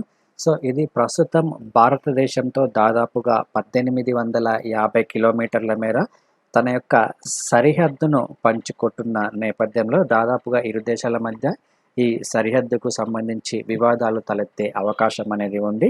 సో ప్రస్తుతం ఇటీవల కాలాపాని సంబంధించి కూడా ఇటీవల వార్తల్లో వచ్చింది. ఈ కాలాపానికి సంబంధించి సో నేపాల్ ప్రభుత్వము ఈ కాలాపానిలో ఉన్న ప్రాంతాలు ఏవైతే ఉన్నాయో అవి తమ యొక్క భౌగోళిక రాజకీయ పటంలో చూపించుకొని అక్కడ ఒక రాజ్యాంగ సవరణ కూడా చేయడం అనేది జరిగింది. సో దానిపై కూడా ఇరు దేశాల ప్రధానమంత్రులు ద్వైపాక్షికంగా చర్చించుకొని ఒక నిర్ణయానికి రావాల్సిన అవసరం అనేది ఉంది. సో ఈ సరిహద్దు గనక చూసుకుంటే ఈ నేపాల్ మరియు భారతదేశానికి గల సరిహద్దు 1850 కిలోమీటర్లు ఉందని మనం చెప్పుకున్నాం కదా. సో ఇందులో ముఖ్యంగా సిక్కిం, వెస్ట్ బెంగాల్, బీహార్, ఉత్తరప్రదేశ్, అదేవిధంగా ఉత్తరాఖండ్ రాష్ట్రాలు ఏవైతే ఉన్నాయో, సో ఈ ఉత్తరాఖండ్ రాష్ట్రాలు ఈ నేపాల్తో సరిహద్దును పంచుకుంటున్న రాష్ట్రాలుగా మనం చెప్పుకోవచ్చును. ఈ రాష్ట్రాల పేర్లు గుర్తుంచుకోండి. మొత్తం 5 రాష్ట్రాలు ఈ నేపాల్తో సరిహద్దును పంచుకుంటున్నాయి.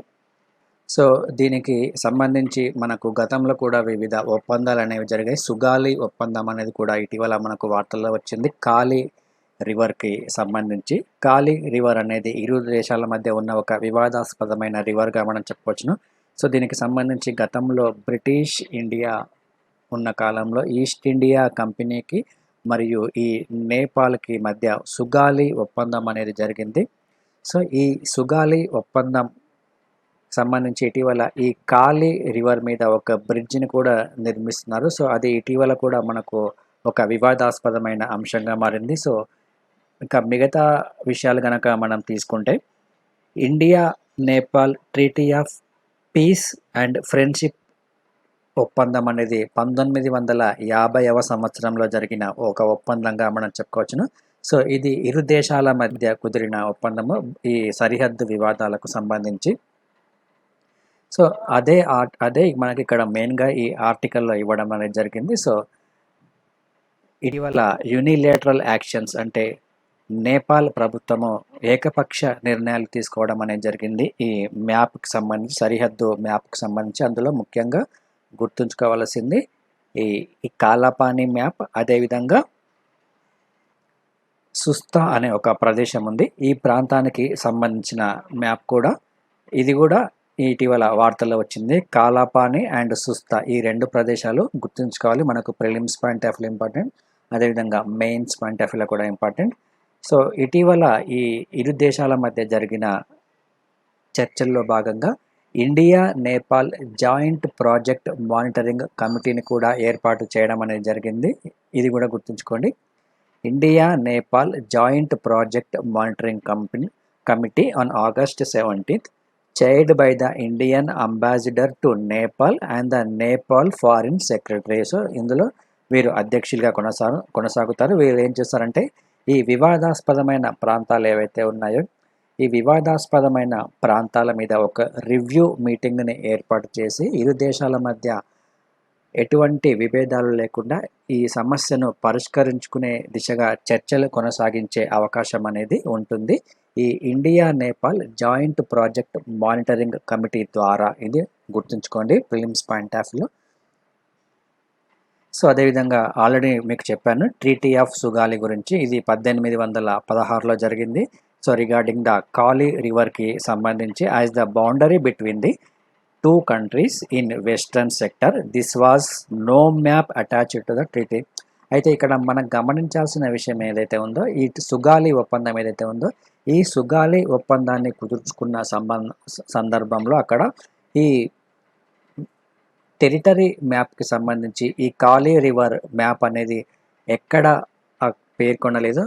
సో ఇది ప్రస్తుతం వివాదాస్పదంగా మారింది. సో అప్పుడే కనుక ఈ మ్యాప్ను కనుక రూపొందించి ఉంటే ఇరు దేశాల మధ్య సో ఎటువంటి సరిహద్దు వివాదం తలెత్తే అవకాశం అనేది ఉండదు. సో ఇది ఒక ప్రధానమైన లోపంగా మనం చెప్పుకోవచ్చును. సో ప్రస్తుతం ఈ వివాదం అనేది కొనసాగుతుంది ఇరు దేశాల మధ్య సరిహద్దులకు సంబంధించి. అదేవిధంగా ఇక్కడ మరొక ముఖ్యమైన అంశం గుర్తుంచుకోండి. ఈ ఇరు దేశాల మధ్య ఈ సరిహద్దు వివాదాన్ని పరిష్కరించడానికి 1981లో ఒక కమిటీని కూడా రూపొందించడం అనేది జరిగింది. సో ఆ కమిటీ యొక్క పేరు వచ్చేసి joint technical level boundary committee in 1981. Joint technical level boundary committee అనేది గుర్తుంచుకోండి. ఇక్కడ 1981లో ఏర్పాటు చేయడం అనేది జరిగింది. సో ప్రస్తుతం ఈ ఇరు దేశాలు కూర్చొని సమన్వయంతో ఇటువంటి సరిహద్దు ఒప్పందాలను పరిష్కరించుకోవాల్సిన అవసరం అనేది ఉంది అని ఈ ఎడిటోరియల్ యొక్క ప్రధానమైన ఉద్దేశంగా మనం చెప్పుకోవచ్చును. సో ఇది ఓవరాల్గా ఒకసారి చూసుకోండి. సో నెక్స్ట్ ఆర్టికల్ కనుక మనం చూసుకుంటే more evidence of India's food insecurity అని మనకి ఇక్కడ ప్రధానంగా కనిపిస్తుంది. సో ఇక్కడ దీని యొక్క ప్రధానమైన ఉద్దేశం వచ్చేసి ఇది మనకు మెయిన్స్ పాయింట్ ఆఫ్ వ్యూలో చాలా ఇంపార్టెంట్. సో ఫుడ్ అండ్ హెల్త్లో భాగంగా ఈ ఆర్టికల్ను మనం చదువుకోవచ్చు. అదేవిధంగా ఎకానమిక్ పాయింట్ ఆఫ్ వ్యూలో కూడా ఈ ఆర్టికల్ అనేది చాలా ఇంపార్టెంట్. సో ఆహార భద్రతకు సంబంధించి ఒక నివేదికను విడుదల చేయడం అనేది జరిగింది. సో ఆ నివేదిక ప్రకారము ఈ ఫుడ్ ఇన్సెక్యూరిటీ అంటే ఆహార భద్రత అనేది భారతదేశంలో క్రమంగా తగ్గుతుంది అని ఈ నివేదిక తెలియజేస్తుంది. సో దాదాపుగా 2017-19 మధ్య 22%గా ఉన్న ఈ ఫుడ్ ఇన్సెక్యూరిటీ అనేది సో ప్రస్తుతం దాదాపుగా 40% పెరిగింది అని ఈ నివేదిక యొక్క ప్రధానమైన ఉద్దేశంగా చెప్పుకోవచ్చును. సో దానికి సంబంధించి ఇక్కడ అథారిటేటివ్ ఇండికేటర్స్, అదేవిధంగా మన భారతదేశానికి సంబంధించిన డేటా ఏ విధంగా ఉంది, సో దీనికి తీసుకోవాల్సిన చర్యల గురించి కూడా ఇక్కడ ఈ ఆర్టికల్లో వివరించడం అనేది జరిగింది. సో దానికి సంబంధించి నేను మీకు ఇక్కడ ఎక్స్ప్లెయిన్ చేస్తాను. Data from the latest edition of the state of food security and nutrition in the world report అంటారు దీన్ని. So show that India retains the dubious distinction of the being country with the largest population of food insecure people. So మన భారతదేశంలో ఉన్న అత్యధిక జనాభా ఏదైతే ఉందో, so ఈ అత్యధిక జనాభా వంటి దేశంలో ఈ ఫుడ్ ఇన్సెక్యూరిటీ అంటే ఆహార అభద్రత అనేది చాలా ఎక్కువగా ఉందని ఈ నివేదిక మనకు తెలియజేస్తుంది. Estimates presented in the report which was released by several United Nations organisations show that prevalence of food insecurity increased by 3.8 percentage points in India between 2014 and 2019. So 2014 నుంచి 2019 వరకు తీసుకున్న వివిధ నివేదికల ఆధారంగా మన భారతదేశంలో ఈ ఫుడ్ ఇన్సెక్యూరిటీ అంటే ఆహార అభద్రత అనేది దాదాపుగా 3.8% పెరిగింది అనేది ఈ నివేదిక తెలియజేస్తుంది. So by 2019 6.2 crore more people were living with food insecurity than number in 2014. అంటే 2014తో కంపేర్ చేసుకుంటే 2019వ సంవత్సరంలో ఈ ఫుడ్ ఇన్సెక్యూరిటీ ద్వారా ఎవరైతే బాధపడేవారు ఉన్నారో సో వారు దాదాపుగా 6.2 కోట్ల మంది ఉన్నారని ఈ నివేదిక తెలియజేస్తుంది.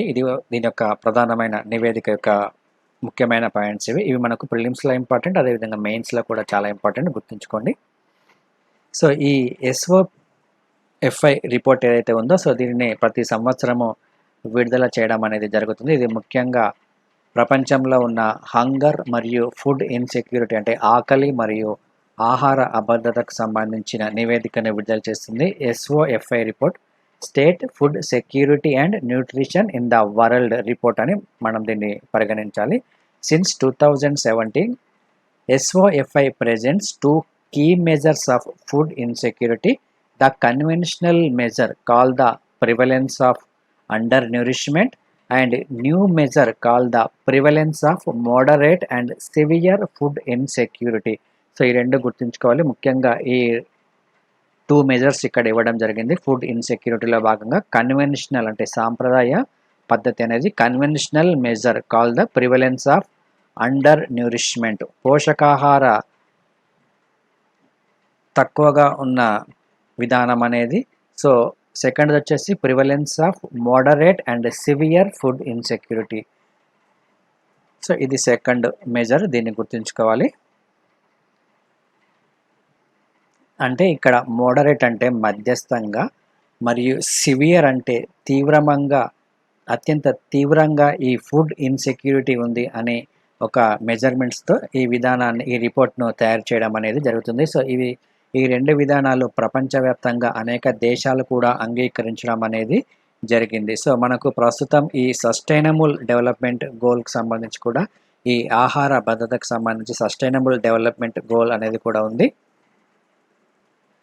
సో ఈ సస్టైనబుల్ డెవలప్మెంట్ గోల్లో ఈ ఆకలి మరియు ఈ ఆహార అభద్రతను తగ్గించాలనే ఒక లక్ష్యాన్ని నిర్దేశించుకోవడం అనేది జరిగింది. సో అందులో భాగంగానే ప్రపంచంలో ఉన్న అనేక దేశాలు ఈ ఆహార భద్రతకు సంబంధించి చర్యలు తీసుకోవాల్సిందిగా ఈ ఆర్టికల్ అనేది ప్రధానంగా మనకు తెలియజెప్తుంది.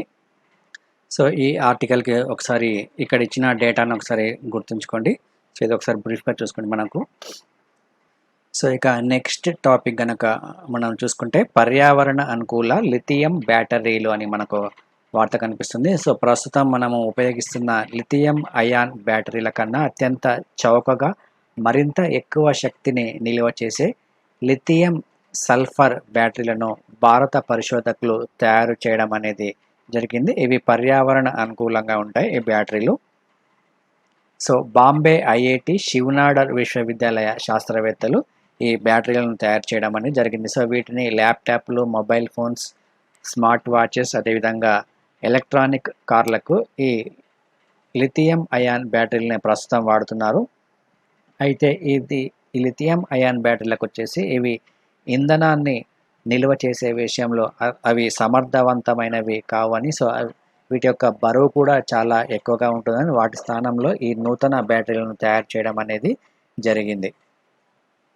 సో ఇక నెక్స్ట్ మనకు ఈనాడులో వచ్చిన ఆర్టికల్ ఒకసారి కనుక చూసుకుంటే డిజిటల్ ఆరోగ్య విప్లవం అని మనకు ప్రధానమైన వార్త కనిపిస్తుంది. సో దీనికి సంబంధించి గతంలో ఆల్రెడీ ఇంతకుముందు ఎడిటోరియల్ కూడా ఎక్స్ప్లెయిన్ చేయడం అనేది జరిగింది. సో ఇటీవల స్వాతంత్ర వేడుకల్లో భాగంగా నేషనల్ డిజిటల్ హెల్త్ మిషన్ని భారత ప్రధానమంత్రి ప్రకటించడం అనేది జరిగింది. సో ఇందులో భాగంగా దేశంలో ఉన్న ప్రతి ఒక్క పౌరుడికి ఆ పౌరుడి యొక్క వైద్య వివరాలను ఒక డిజిటల్ ప్లాట్ఫామ్లో పొందుపరచడం అనేది జరుగుతుంది. సో అందులో భాగంగా ఇతనికి ఒక 14 అంకెల డిజిటల్ గుర్తింపు సంఖ్యను కూడా ఇవ్వడం అనేది జరుగుతుంది. సేమ్ మన ఆధార్ కార్డు నెంబర్ ఏ విధంగా ఉంటుందో సో అదేవిధంగా ఒక యూనిక్ ఐడి అనేది ప్రతి ఒక్క పౌరుడికి ఉంటుంది. సో ఇది 14 అంకెలుగా ఉంటుంది.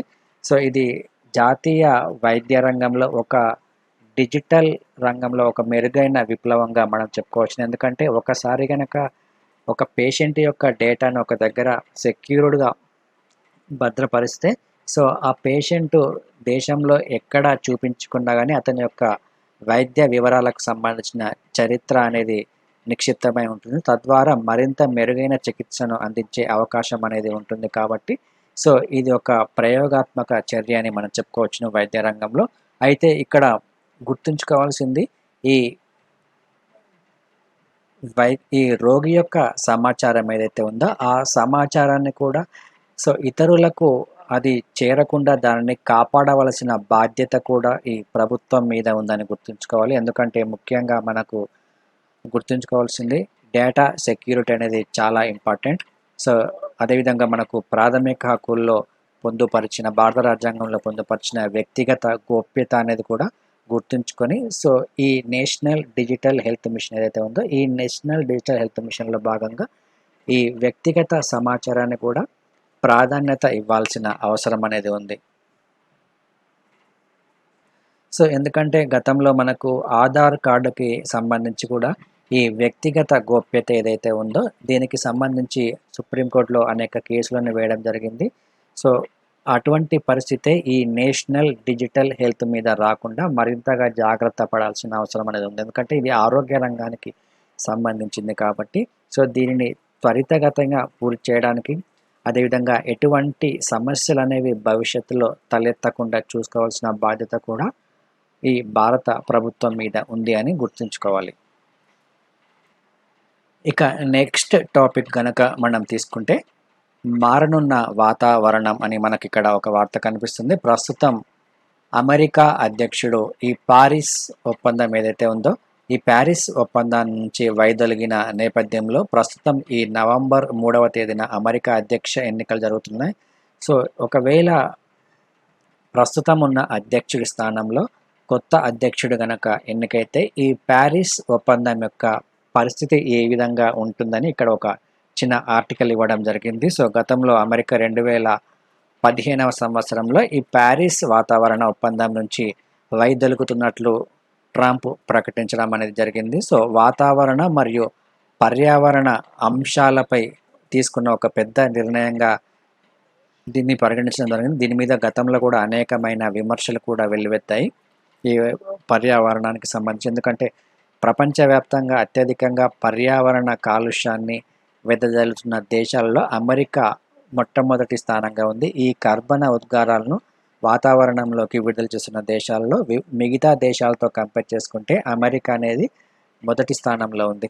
సో అటువంటి అమెరికా అనేది ఈ వాతావరణ ఒప్పందం నుంచి వైదొలగడం అనేది కరెక్ట్ కాదు అని అనేక దేశాలు కూడా ప్రశ్నించడం జరిగింది గతంలో. అయితే ఇప్పుడు ప్రస్తుతం ఉన్న నేపథ్యంలో ఈ ఎన్నికల తర్వాత ఒకవేళ అధ్యక్షుడు గనక మారితే మళ్ళీ ఈ 2015 నాటి ఈ ప్యారిస్ వాతావరణ ఒప్పందం కూడా చర్చకు వచ్చే అవకాశం అనేది ఉంటుంది.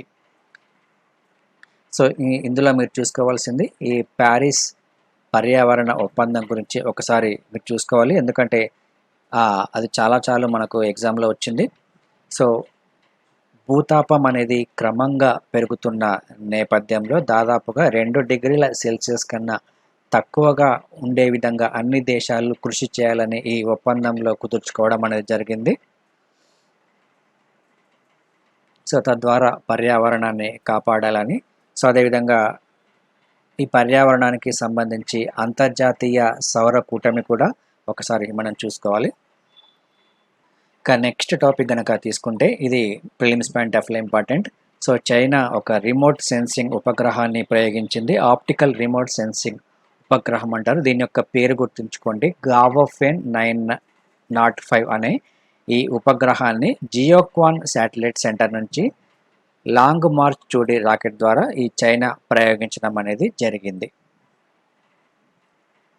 సో ఇక నెక్స్ట్ ఆంధ్రప్రదేశ్ రాష్ట్రానికి సంబంధించి వైఎస్ఆర్ ఆసరా నగదుపై ఎటువంటి ఆంక్షలు లేవు అని ఒక ప్రకటన చేయడం అనేది జరిగింది. సో ఇది గతంలో ఇది కవర్ చేయడం జరిగింది వైఎస్ఆర్ ఆసరా పథకానికి సంబంధించి. సో ఈ వైఎస్ఆర్ ఆసరా పొందిన లబ్ధిదారులు ఎవరైతే ఉన్నారో సో దానికి సంబంధించి ఇక్కడ కొన్ని నిబంధనలు కూడా ఉత్తర్వులు జారీ చేయడం అనేది జరిగింది. సో 2019వ సంవత్సరంలో ఈ పథకాన్ని పూర్తి చేయడం అనేది జరిగింది.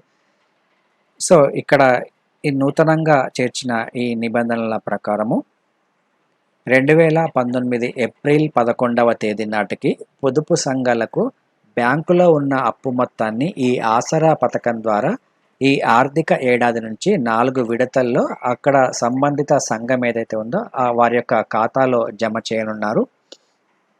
సో ఈ నగదు జమ అయిన తర్వాత ఆ సంఘంలోని మహిళల వ్యక్తిగత బ్యాంకు ఖాతాలో ఈ నగదు జమ చేయడంతో పాటు సంఘం యొక్క మినిట్స్ బుక్లోను అదేవిధంగా మహిళల యొక్క వ్యక్తిగత పాస్బుక్లు ఏవైతే ఉన్నాయో ఆ పాస్బుక్లోను ఈ వివరాలను తప్పనిసరిగా నమోదు చేయాల్సిన అవసరం అనేది ఉంది. సో ఇది గుర్తుంచుకోండి, మనకు ఆబ్జెక్టివ్ టైప్లో క్వశ్చన్స్ అడిగే అవకాశం ఉంటుంది. సో 2019 ఏప్రిల్ 11వ నాటికి ఏదైనా సంఘాన్ని బ్యాంక్ ఎన్పిఏగా గుర్తించి ఉంటే అటువంటి సంఘాలకు ఈ పథకం అనేది వర్తించదు అనేది గుర్తుంచుకోవాలి. ఇక నెక్స్ట్, ఇది ప్రిలిమ్స్ పాయింట్ ఆఫ్ లో ఇంపార్టెంట్. ఎగుమతుల పెంపు లక్ష్యంగా 2 సెంటర్ ఆఫ్ ఎక్సలెన్స్లు. సో సాంకేతిక పరిజ్ఞానం సంబంధించి ఎక్స్పోర్ట్స్ను పెంచే విధంగా సో ఆంధ్రప్రదేశ్ రాష్ట్ర ప్రభుత్వం మరొక నిర్ణయాన్ని తీసుకోవడం జరిగింది. సో దీనికి సంబంధించి విశాఖపట్నంలో 2 సెంటర్ ఆఫ్ ఎక్సలెన్స్ కేంద్రాలను ఏర్పాటు చేయాలనే నిర్ణయం తీసుకోవడం జరిగింది. సో అందులో భాగంగా ఇక్కడ సాంకేతిక పరిజ్ఞాన ఎగుమతులను ప్రోత్సహించే విధంగా విశాఖపట్నంలో 2 సెంటర్ ఆఫ్ ఎక్సలెన్స్లను ఏర్పాటు చేయాలని software technology park of India నిర్ణయం తీసుకోవడం జరిగింది. So Rashtriya Ispat Nigam limited AP medtech జోన్లో ఈ సెంటర్ ఆఫ్ ఎక్సలెన్స్లను ఏర్పాటు చేయనున్నారు. ఇది గుర్తుంచుకోండి, జస్ట్ ప్రిలిమ్స్ పాయింట్ ఆఫ్ లో ఇంపార్టెంట్. నెక్స్ట్ టాపిక్ కనుక తీసుకుంటే ఇది కూడా ఏపీకి సంబంధించింది. ఆక్వా రైతులకు కిసాన్ క్రెడిట్ కార్డులని. సో ఆల్రెడీ ఇది మనకు చాలాసార్లు న్యూస్లో కవర్ అయింది ఇది.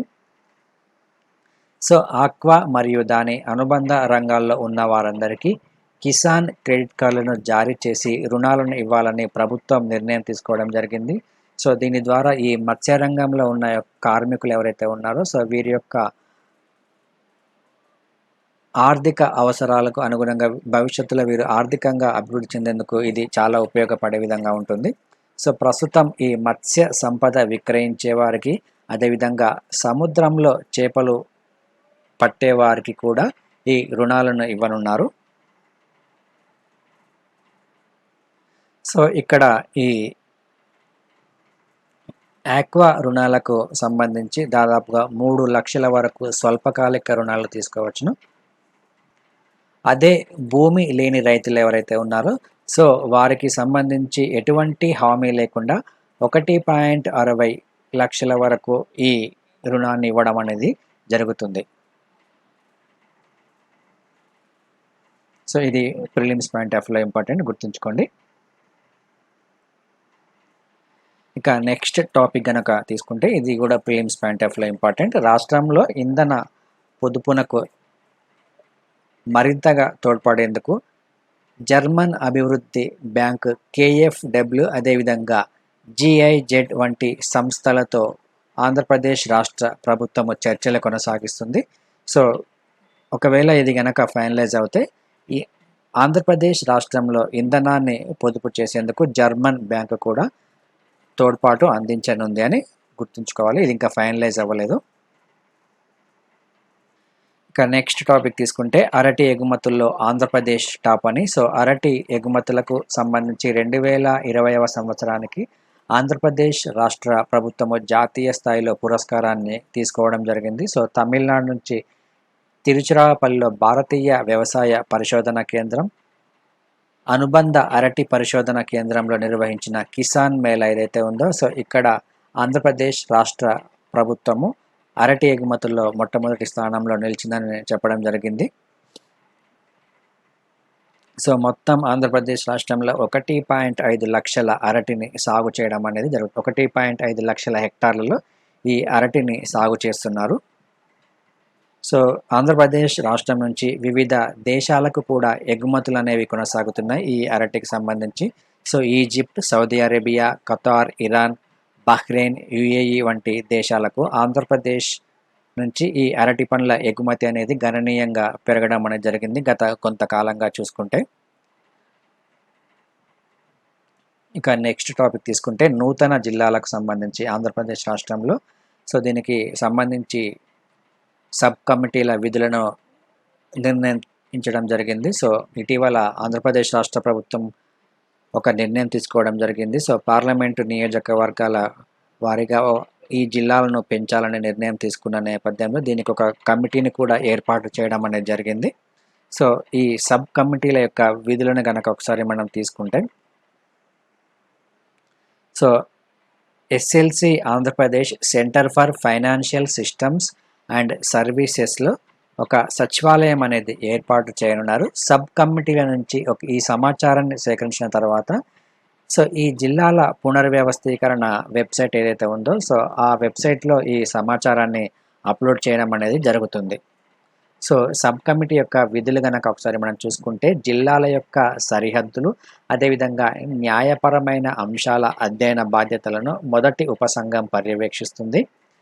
ప్రస్తుత పరిస్థితి, అదేవిధంగా సిబ్బంది యొక్క పునర్విభజన అధ్యయన బాధ్యతను రెండవ సబ్ కమిటీ నిర్వహిస్తుంది. అంటే ఇక్కడ జిల్లాల సరిహద్దులు అంటే ప్రస్తుతం ఈ జిల్లాలను సరిహద్దులుగా అంటే జిల్లాలుగా పెంచే క్రమంలో ఒక జిల్లా నుంచి సపోజ్ ఒక గ్రామం ఏదైతే ఉందో ఆ గ్రామం అనేది ఎక్కడ ఉండాలి, సో ఈ గ్రామాన్ని ఒక జిల్లా నుంచి మరొక జిల్లాకు మార్చడం వలన న్యాయపరమైన ఇబ్బందులు ఏమైనా ఎదురయ్యే అవకాశం ఉందా, సో అటువంటి అంశాలను కూడా పరిశీలించున్నారు.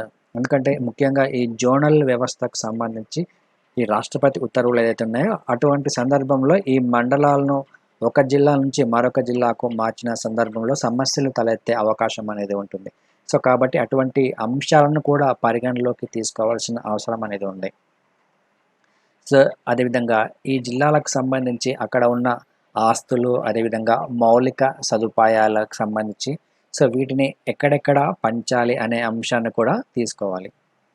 సో ఐటీ సాంకేతిక అంశాల యొక్క అధ్యయన బాధ్యతలను 4వ సబ్ కమిటీ చేపడుతుంది. సో జిల్లా కమిటీలో ఎవరెవరు ఉంటారనేది ఇక్కడ ఇవ్వడం జరిగింది. కలెక్టర్ అధ్యక్షుడిగా కొనసాగుతాడు. సో దానికి మిగతా అధికారులు అనేది ఇందులో సభ్యులుగా ఉండడం అనేది జరుగుతుంది. ఇక నెక్స్ట్ వచ్చేసి చేయూతకు తోడు రుణాలు అని మనకు ప్రధానంగా ఇక్కడ వార్త ఇవ్వడం జరిగింది. ఇది వైఎస్ఆర్ చేయూతకు సంబంధించి సో గతంలోనే దీనికి సంబంధించిన న్యూస్ కవర్ చేయడం జరిగింది. సో వీరికి మహిళలకు సంవత్సరానికి 18,750 రూపాయల చొప్పున నగదును ఇవ్వనున్నారు. సో దానికి తోడు ఈ నగదుతో పాటు ఇప్పుడు రుణాలు కూడా అందించనున్నారు. దీనికి సంబంధించి ఒక ప్రణాళికను కూడా రూపొందించడం జరిగింది ఆంధ్రప్రదేశ్ రాష్ట్ర ప్రభుత్వం. సో ఈ రుణాలకు సంబంధించి చేయూత లబ్ధిదారులు ఎవరైతే ఉన్నారో సో వారికి తమ వ్యాపార ఉపాధి కార్యకలాపాలను చేపట్టేందుకు అదనంగా అవసరమయ్యే నిధుల్లో 1.60 లక్షల వరకు ఎటువంటి తాకట్టు అనేది లేకుండా బ్యాంకుల నుంచి రుణ సహాయం అందేలా తోడ్పాటును అందించినారు. ఇందులో ముఖ్యంగా సెర్ప్ మరియు మెప్మా సంస్థలు ఈ సహకారాన్ని అందించే విధంగా తమ యొక్క బాధ్యతను ఇక్కడ నిర్వహిస్తాయి. మెప్ మరియు సెప్మా సంస్థలు, ఇది గుర్తుంచుకోండి. సో పండ్లు మరియు కూరగాయల వ్యాపారాలకు చేసేవారికి ఐటీసీ మరియు రిలయన్స్ సంస్థలతో అనుసంధానం చేసి వారి యొక్క వ్యాపారానికి తోడ్పాటును అందించే బాధ్యతను అప్పచెప్పడం అనేది జరిగింది. ఇక పాడి గేదెలు, గొర్రెలు మరియు మేకల పెంపకానికి సంబంధించి పశు సంవర్ధక శాఖ తోడ్పాటును అందిస్తుంది. అదేవిధంగా ఈ పాల విక్రయాలకు సంబంధించి ఇటీవల అమూల్తో ఒక ఒప్పందాన్ని కూడా కుదుర్చుకోవడం అనేది జరిగింది, ఇది కూడా గుర్తుంచుకోండి. సో ఈ విక్రయాలను సహకరించేందుకు రాష్ట్ర డైరీ డెవలప్మెంట్ ఫెడరేషన్కు అప్పగించడం జరిగింది. ఇక్కడ ఈ సంస్థల పేర్లు ఖచ్చితంగా గుర్తుంచుకోండి. సో ఇక నెక్స్ట్ టాపిక్, ఇది తెలంగాణ రాష్ట్రానికి సంబంధించి రాష్ట్రంలో కొత్తగా 12 లాజిస్టిక్ పార్కులని సో ఒక వార్తను ఇవ్వడం జరిగింది. సో తెలంగాణ రాష్ట్రంలో ఈ రవాణా వ్యవస్థను మరింతగా మెరుగుపరిచేందుకు సో ఈ 12 లాజిస్టిక్ పార్కులను ఏర్పాటు చేయనున్నారు. సో స్థానికంగా పారిశ్రామికవేత్తలకు సౌకర్యాలను కల్పించడంలో భాగంగా అదేవిధంగా జాతీయ అంతర్జాతీయ పెట్టుబడులను ఆకర్షించే లక్ష్యంతో తెలంగాణ ప్రభుత్వం ఈ లాజిస్టిక్ రంగం ఏదైతే ఉందో ఈ లాజిస్టిక్ రంగాన్ని మరింతగా అభివృద్ధి చేయాలని సో ఈ నిర్ణయం తీసుకోవడం అనేది జరిగింది. సో కొత్తగా 12 లాజిస్టిక్ పార్కులను ఏర్పాటు చేయనున్నారు.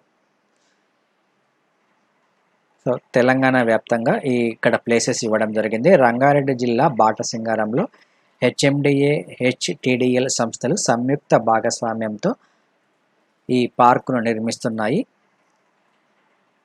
అదేవిధంగా ఈ ఔటర్ రింగ్ రోడ్ ఏదైతే ఉందో అక్కడ హెచ్ఎండిఏ మరొక పార్కును నిర్మిస్తుండగా జిఎంఆర్ మరియు ఈఎస్ఆర్, ఎంబసీ, టీవీఎస్ సో ఇవి మరొక 3 పార్కులను నిర్మించడం అనేది జరుగుతుంది. అదేవిధంగా మేడ్చల్, సంగారెడ్డి, మెదక్, ఆదిలాబాద్, నల్గొండ, రంగారెడ్డి జిల్లాలో మరొక 6 లాజిస్టిక్ పార్కులను ఏర్పాటు చేయనున్నారు.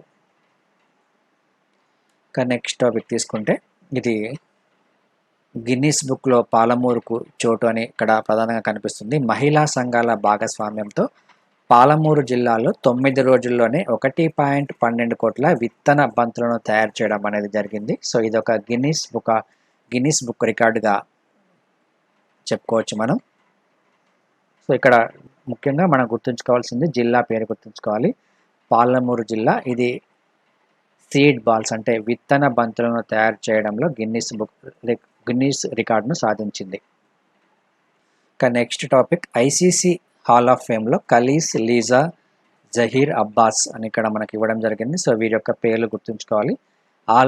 అంతర్జాతీయ క్రికెట్ మండలి హాల్ ఆఫ్ ఫేమ్లో సో ముగ్గురు మాజీ అంతర్జాతీయ ఆటగాళ్లకు చోటు అనేది దక్కింది. వారి యొక్క పేర్లు అనేది దక్షిణాఫ్రికా మాజీ కెప్టెన్ జాక్వస్ ఖలీస్, అదేవిధంగా పాకిస్తాన్కు చెందిన బ్యాట్స్మెన్ జహీర్ అబ్బాస్, ఆస్ట్రేలియా మహిళల జట్టు మాజీ కెప్టెన్ లీసా స్టాలేకర్.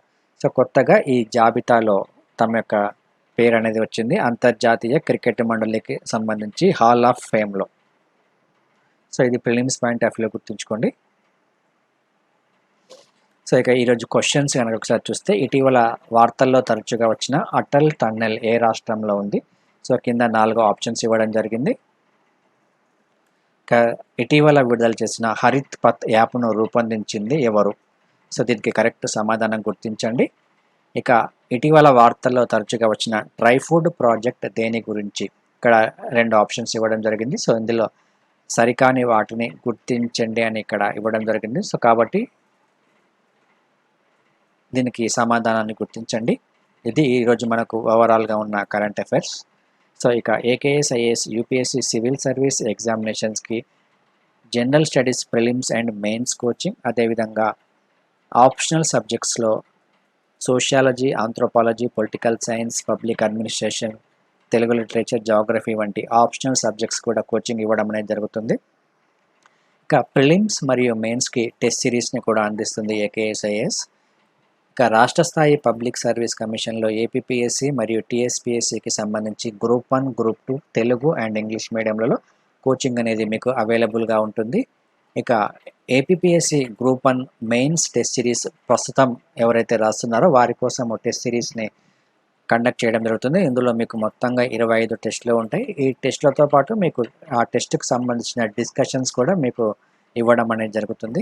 సో ఈ కోర్సెస్ మరియు ఈ టెస్ట్ సిరీస్కి సంబంధించి మీకు సమాచారం కోసము 8448449709 అనే నెంబర్కు కాల్ చేస్తే మీకు పూర్తి సమాచారం అనేది లభిస్తుంది. ఇది ఈరోజు మనకు మొత్తంగా ఉన్న కరెంట్ అఫైర్స్. ఈ కరెంట్ అఫైర్స్ మీకు డైలీ అప్డేట్ కావాలంటే ఏకేఎస్, ఐఏఎస్ యూట్యూబ్ ఛానల్ని సబ్స్క్రైబ్ చేసుకోండి. అదేవిధంగా ఏకేఎస్, ఐఏఎస్ ఆన్లైన్ ద్వారా అందించే కోర్సెస్ మరియు మెటీరియల్ ఏదైతే ఉన్నారో దానికోసం మీరు గూగుల్ ప్లే స్టోర్ నుంచి ఏకేఎస్, ఐఏఎస్ ఎడ్యునేషన్ అనే యాప్ను డౌన్లోడ్ చేసుకోండి. సో ఒకసారి ఈ యాప్ను డౌన్లోడ్ చేసుకుంటే మీకు కంప్లీట్ కోర్సెస్ అనేవి అవైలబుల్గా ఉంటాయి. So thank you friends, thank you. This video is brought to you by AKS IAS.